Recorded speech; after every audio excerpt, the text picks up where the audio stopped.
This question is testing for appropriate sentence construction and the concept of modifiers. The original sentence starts off with this past participle modifier found only in a certain place.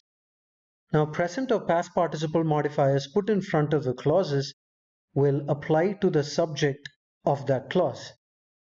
But what we can see here after this comma is that we have these birds apostrophe range, which means this noun is written in the possessive form and the actual subject here is the range, and the modifier will actually modify the subject range.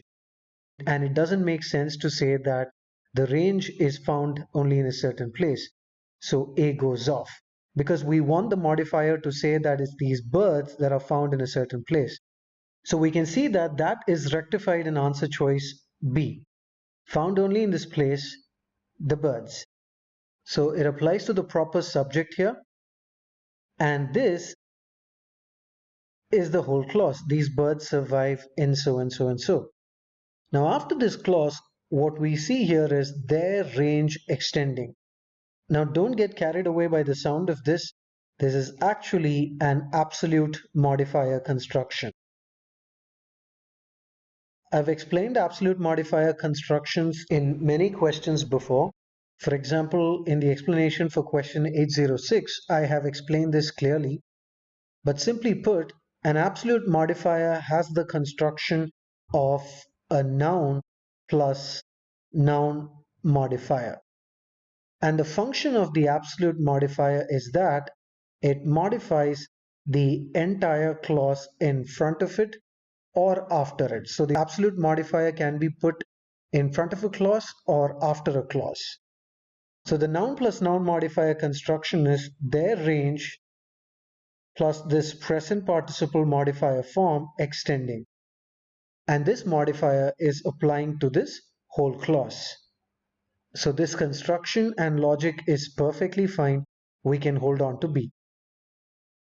Now in C, rather than a past participle modifier start, we have the subject here, the birds, followed by this past participle modifier.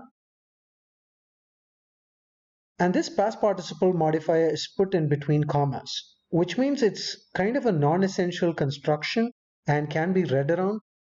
So we have the subject, these birds, but after the comma, we have with their range. And what we can see is that there is no proper verb for this subject. And this means C's construction is inappropriate because we're dealing with a fragment. There is no proper clause construction. Now in D, we have a similar construction. It starts with these birds, followed by the past participle modifier found only in, which can once again be read around. But again, what we can notice is after this subject, we have another noun, their range. And this noun has a verb, but the hummingbirds don't have a verb at all. So D can be eliminated. Now in E, we do not have the past participle modifier construction. Rather, we have this subject and are found as the main verb. But if we check the construction of this sentence, we can understand one thing.